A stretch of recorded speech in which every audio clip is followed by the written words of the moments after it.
Pro Group Management, workers' comp that works for you.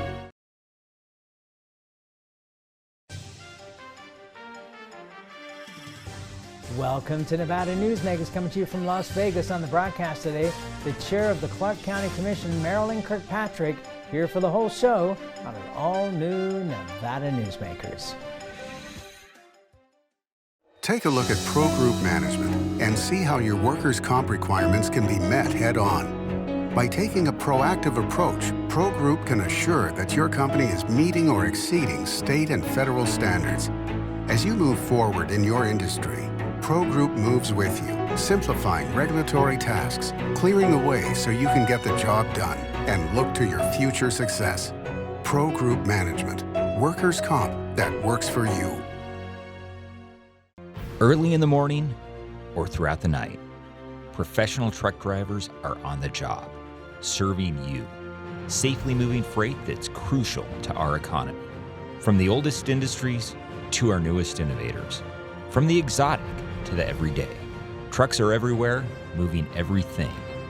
Never afraid to embrace a future that makes Nevada and our nation stronger. Trucking moves America forward. This is Nevada Newsmakers with host Sam Shad, a no-holds-barred political forum. Now, from the Nevada Newsmakers broadcast headquarters, here is Sam Shad. And back on Nevada Newsmakers, coming to you from the Ahern Hotel in Las Vegas. We are always pleased to welcome back to the program the chairman of the Clark County Commission, Marilyn Kirkpatrick. It's a pleasure to have you back on the program. Thanks for the opportunity. It's always good to see you. Thank you. Well, this is an extraordinary time, obviously, for so many reasons. Coming out of COVID and now heading into, you've just had the Virgin Hotel opening in the former Hard Rock location. You've got Resorts World, as we're taping this, about to open in a couple of weeks. The Convention Center, World of Concrete, is this week, which is the first big convention. How are you feeling? Really great. I mean, this is a great time for all of us because, the last year and a half has been really hard on our community as a whole because we rely so much on tourism. But I'll tell you that we haven't been this busy in a couple of years, so it's nice to see all of the folks coming here and the conventions back on board. Our Allegiant Stadium has quite a few things booked out. The rodeo's coming back, NASCAR, Electric Daisy Carnival, so I think people are ready to get out, get going, and we can also see that we're extremely safe. We are the gold standard across the world, so we continue that, and we're pretty excited. It's interesting to look at all the things that are opening up and the speed with which they're coming back. There were a lot of doomsayers that were saying that this was going to go on for 3 years before we would get any kind of recovery. Has the speed of things coming back surprised you? So we do anticipate that it will still be a couple more years. Remember, Really? we have a lot of social service needs more than ever. Housing prices are way up, so many people that are going to have to be renting now are paying an increase of what that is. So, but as far as sales tax numbers are extremely high, liquor and gaming tax numbers are increasing, but we still have a lot of work ahead of us when it comes to getting many of our most vulnerable families back on track. At the same time, you're seeing a lot of money already come to the state from the federal government, and hundreds of millions of more coming to Clark County specifically. What are your thoughts on how that money should be spent? I've talked to some legislators, like Heidi Gansert, for example, who said that the state should do a listening tour of the citizens to see how to spend that money best. What's your thoughts on that? So we have been doing a listening tour, and we'll continue to have some community workshops. So there's 6 different categories on where we can spend the money. So you'll see some opportunities coming up later in the month of June and middle of July where we can really see what the barriers still are to many people. So workforce, we have a lot of jobs that are open right now, so we have to make sure that people can get there. Child cares are opening back up. Mental health for many of our students is still a reality that we have to work with. So we'll be out talking to more constituents the commissioners have been really good through the testing and the vaccine, all of us working together, and this is an opportunity. This is probably our once-in-a-lifetime opportunity to really change the course in our community, and we don't want to mess that up. So we're going to do a great job with it to ensure that the money gets to where it is needed most to make life-altering changes. One of the things that, to me at least, is exciting is that what looks like a good potential, one way or another, for an infrastructure bill on a federal level. What would you like to see infrastructure-wise for Clark County as the next phases if federal money becomes available? So infrastructure is very important to us, and I would start with our water first, right? We are, as you know, we're already working on getting water out to Apex, which is super important for economic development. We're building a redundant line in Henderson.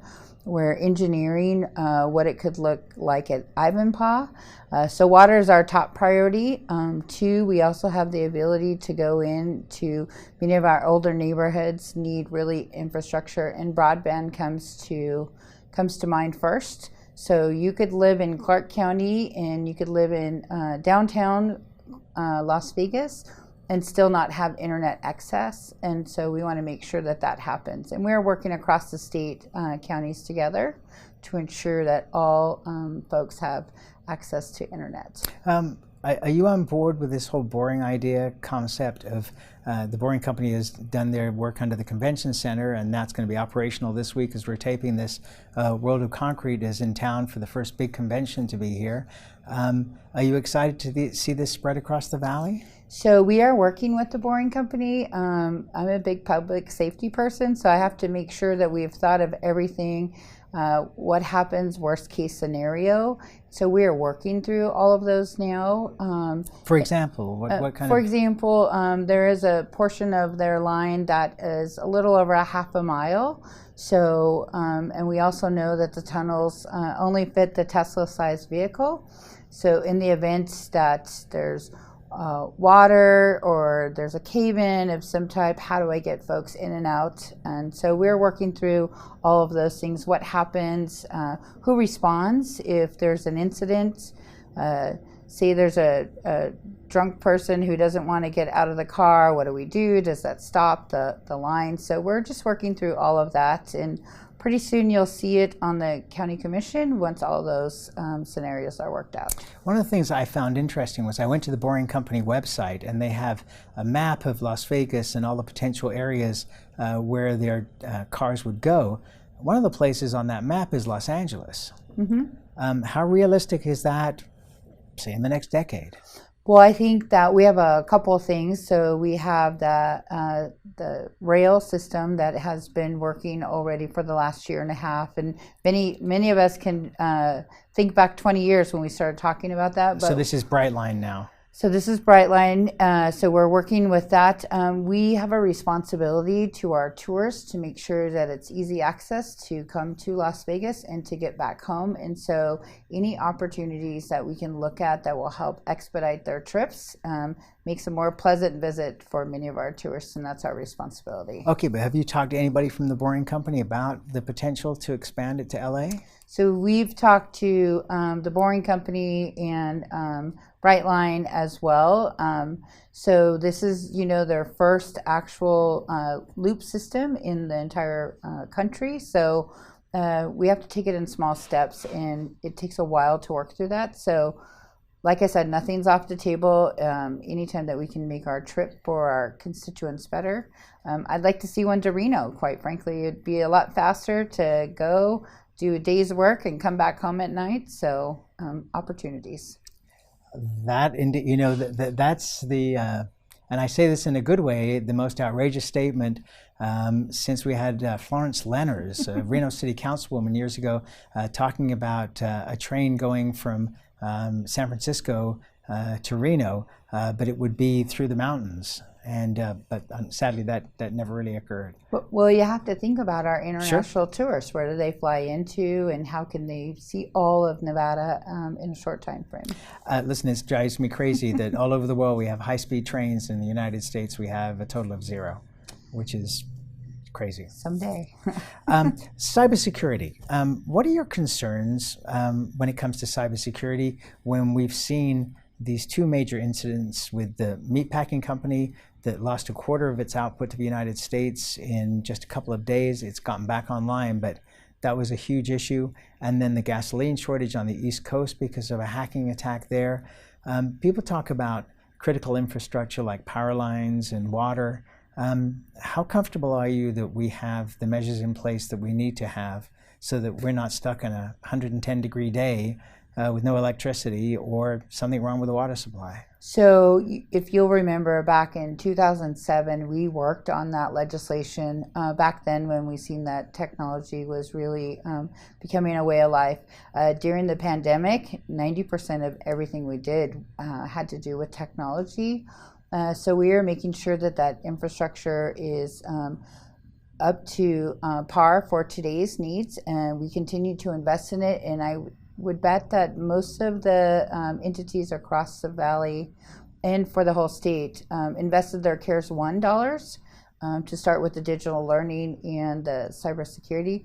But also remember that we have a very robust Homeland Security group that meets on a regular basis. We have phenomenal fusion centers, so we're on top of cybersecurity way before its time, and now we'll keep up with the times. All right, let's take a break. We'll come back more with Marilyn Kirkpatrick, Chair of the Clark County Commission, after this timeout. I'm Jeff Gehrman, an investigative reporter with the Las Vegas Review-Journal. I'm your guide for Season 2 of Mobbed Up, The Fight for Las Vegas. You're in with every gangster and hoodlum in the United States. I don't go for that, Mr. Kennedy. I don't go for that kind of action. I was on television accused of fronting for the mob. Subscribe to Mobbed Up, The Fight for Las Vegas, Season 2, today on Apple Podcasts, Spotify, or wherever you get your podcasts. What do you count on? You count on your power every day. At NV Energy, we've always powered what's important to you. But we're not looking at the past. We're focused on the future. While our standards are high, our rates will remain low. And our commitment to renewables isn't just meeting standards, but leading the way. Because you can count on more than just your power. You can count on the company who brings it to you. That's our promise. You can count on it. Serving Our Kids Foundation's mission is to serve homeless, at-risk, and food insecure children in grades K through 8 throughout Southern Nevada.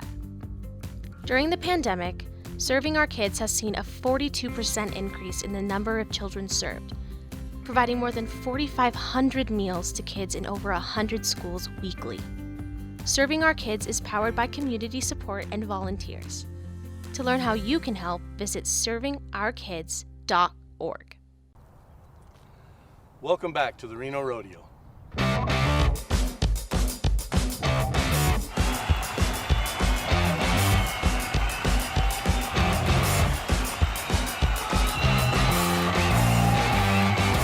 I'm Craig Downing, this year's Reno Rodeo president. The rodeo is back and in full swing. Join us for some great family entertainment. Pull on your boots, grab your hats for the wildest, richest rodeo in the West, June 17th through the 26th. We're back in the saddle again. This is Nevada Newsmakers. And back on Nevada Newsmakers, we continue our conversation with Marilyn Kirkpatrick. She is the chair of the Clark County Commission. There was a lot of talk in the political world that potentially that you might run against Governor Sisolak in a primary in the governor's re-election race. It would appear that that's gone away. Am I correct? Right now, my main focus is I've been working 8 days a week for the last year and a half, and we have a lot of work to do to keep people focused, and I think that's where everybody should be focused right now, is continuing to make sure that our community gets back on track. So is that a definite no? I'm just saying that it's way too soon for anybody to be talking about that. When should the state of emergency be lifted, do you believe, in the state? So what a lot of folks don't realize is the state of emergency is tied to FEMA dollars. There's a lot of outstanding FEMA dollars across the state, and so until we can get some of those FEMA dollars released, it shouldn't be released, including Clark County state of emergency, the governor's state of emergency. But what I would tell you is most people are practicing as it didn't exist, but it's there just for FEMA reimbursement. That's the first time I've heard that. I've not seen that published anyway, so you're breaking some news. That's the reason why. Well, and I appreciate that. So when you look at the announcement that's coming here, I believe around June 15th, that Joe Lombardo, the sheriff, is going to enter the governor's race. What were your thoughts on that? You know, there's a lot of good people in our state running for the governor's race, but like I said, seems like all of them. But I'm focused on the priority today, and the priority today for me is ensuring that rental assistance gets out, ensuring that people get their jobs back. We have thousands of jobs available, and it's important to our tourists that we can provide a great service when they come here. So that really should be everybody's priority. Just for a second to continue on this thought, years ago, Phil Satry, when he was running Harris, was considering running for governor as a Democrat, but people pretty much decided that having a gaming executive as governor probably wasn't a good idea. Do you think somebody from law enforcement is a good idea as a governor candidate on either side? You know, that's up to the people to decide. So if you're asking me to take a position today, Sam, I'm not, because there are a lot of priorities that we really got to be focused on. You know, the legislature just went home, and now we're unwinding all the laws that passed. And Nevada is a great place to live. Been here almost my entire life, and there's a lot of great people, and we will see a lot of names thrown into the hat. And I think that the people will decide who's best. Yeah, well, I think they're the only ones that get the choice on that. Marijuana lounges approved at the legislature. You happy with that? Me personally, I do not think that we need them. However, now they'll be coming before the board. So I have a regulatory responsibility to make sure that they're done right. And I like to live by the gold standard, and we will. You know, we'll see how they go. I have a lot of concerns on what does that look like? How successful will they be? I can't imagine that people will, that they'll hang out for a very long time because they'll just want to network and visit with their friends. And I don't know how successful that is for a business. And I'm not sure exactly of all the details of the law, but you spoke with Commissioner Sagerbloom earlier, so I'm sure we actually did not discuss marijuana. Oh my goodness. That, I think that may be the first interview we've done in several years where we didn't. Mary Lau is famously quoted on this program as saying that when marijuana, if it becomes illegal federally, that the casinos will have the most beautiful marijuana lounges, and they'll be right opposite the $100 a plate buffet. Maybe. You never know what you'll see tomorrow. All right, let's take another break. We'll be right back with Commissioner Kirkpatrick after this timeout. Enjoy exceptional value and a comfortable atmosphere at the all-new Nevada Steak at Tamarack Casino. Great food, fine wines, and delectable desserts.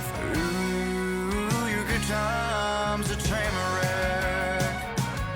7 at 7 is available anytime, anywhere. I'm Riley Smith with your Vegas Golden Knights. Watch 7 minutes of nonstop news from the Las Vegas Review-Journal. Streaming on LVRJ.com and Twitter. Powered by the Las Vegas Review-Journal. As you know, Reno is booming. Toll's development company is helping it grow with insightful design and development, building community with every project, adding beauty, adding excitement, emphasizing our shared humanity. Reno is becoming bigger. Toll's development is helping it become better, more livable, more enjoyable. To learn more, go to tollsdevelopment.com. tollsdevelopment.com. 7 at 7 is available anytime, anywhere. I'm Riley Smith with your Vegas Golden Knights. Watch 7 minutes of nonstop news from the Las Vegas Review-Journal. Streaming on LVRJ.com and YouTube. Powered by the Las Vegas Review-Journal. Enjoy exceptional value and a comfortable atmosphere at the all-new Nevada Steak at Tamarack Casino. Great food, fine wines, and delectable desserts. Ooh, your good times at Tamarack. This is Nevada Newsmakers. And back on Nevada Newsmakers, we continue our conversation with the chair of the Clark County Commission, Marilyn Kirkpatrick. On this program, the last time you were on, which is December a year ago, I am sad to say, because I have not been able to come back to Las Vegas to tape the show until now, you said that you thought Ivanpah would be operational by the time you would be termed out, which was about 10 years. John Ensminger was on the program talking about doing the exploratory work for Ivanpah and, as you mentioned, Apex. Do you still have a 10-year timeline on that? Yeah, so we've been working on the EIS study. As I told you before, I think that we have to really be ready for tomorrow. In the event that capacity levels reach at McCarran, because the last thing that we want to do is not allow for that 50 millionth customer to be able to come through. So we are working feverishly through the process. We're talking about the water infrastructure, as Mr. Ensminger mentioned, the EIS studies, which Rosemary Vasiliadis is working through. And so there's a lot of work that goes into it, and so 10 years is a short time frame, but I think that we'll have quite a bit done, and we'll need it at that point for capacity. So now, how does the Clark County Lands Bill play into all of this? So the Clark County Lands Bill, we'll need that regardless, because that is a 30-year plan on our growing needs, and part of our needs in the lands bill allow for affordable housing, so that we can have some affordable housing. More importantly, we have a lot of RRP leases, and those are leases that we lease from the BLM, our lands which many of our schools sit on, many of our flood projects sit on, and many of those leases are coming up. So the importance of the lands bill is to turn that over to the rightful agency. Otherwise, we'll be paying the BLM for that lands that many schools, parks, and infrastructure sit on. Okay, so we have all this growth that's coming down the pike, and at this point in time, and a lot of it is already here, and especially in northern Nevada, but still, even so in southern Nevada, I'm seeing it in the casino properties that I'm going through now, that you can see the worker shortages. Wages are going way above $15 an hour, which was the new minimum that people were shooting for. Where do you think this is heading? Look, with growth comes its own set of problems, and when you don't have growth, brings on another set of problems. So what I would tell you is we'll continue to work through the workforce. We're educating many of our youngsters today. We're pushing for those career and technical schools. So coming out of high school, they're ready to go to work. Two, we're also diversifying our economy as much as that we can in the Valley, but all of that is going to rely on the infrastructure that we have in place in order to diversify and to bring other folks here. All right, so diversification is an interesting word, because it has a simple meaning, but it also seems to me that it's a little bit more complicated, because you're never going to diversify away from the entertainment industry. If we include gaming as part of the entertainment industry, 150,000 rooms, going to be even more over the next decade. Even if you build up an equal amount of jobs, basically what it says to me is if you have a downturn in the economy that shuts down the tourism economy, you still have a tax base that you're not at zero tax base. How do you view diversification? Well, I mean, when you entertainment, the Strip will always be our #1 priority because it employs so many people.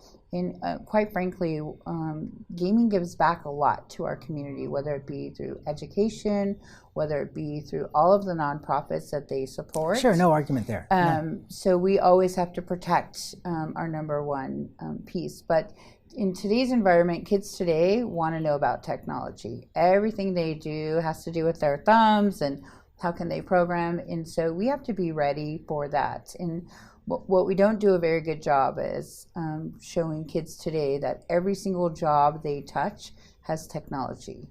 Whether it be a plumber, now you're using x-rays in order to see where the leaks are.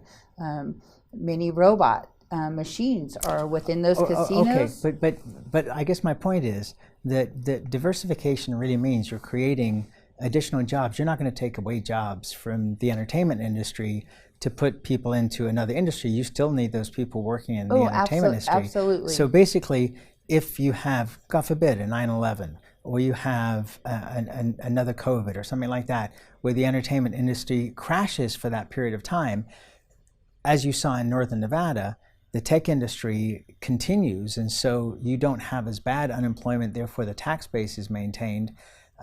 That's really what diversification means in the long run, that you have other places where you're able to obtain the resources you need for government to be able to function. Correct, correct.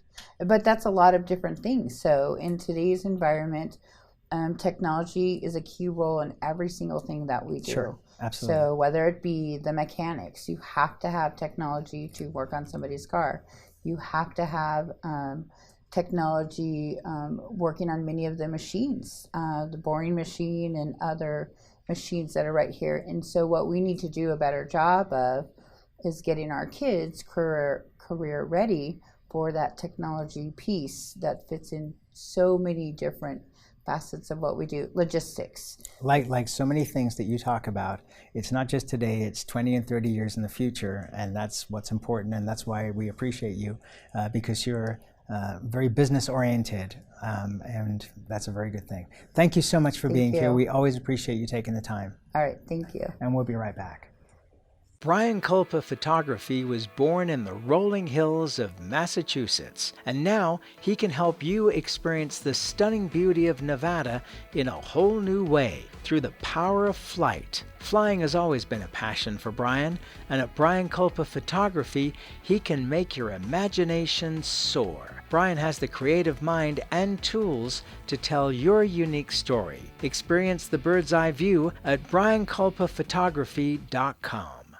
Hi, my name's Marilyn Miner, and I'm sure you'd agree that Nevada's a very special place to live. I was born here, and my husband and I have raised our family here. I feel it's a privilege to live and work in the Truckee Meadows. I especially enjoy helping my clients reach their real estate goals. Sometimes the smallest details provide the greatest satisfaction. I'd be complimented to talk to you about your next move. Call Marilyn Miner at Dixon Realty, 742-1280, or log on to marilynminer.com. Safety. We all think about it. You think about it when he buckles in, when you check your mirrors and put away your phone. RTC thinks about safety too. In fact, we create it. Center turn lanes mean fewer blind spots. Bike lanes keep cyclists and you safe. Roundabouts reduce injury collisions, and all these crosswalks are designed to keep families like yours safe. Safety is your priority, and it's ours too. Every day, in everything we do.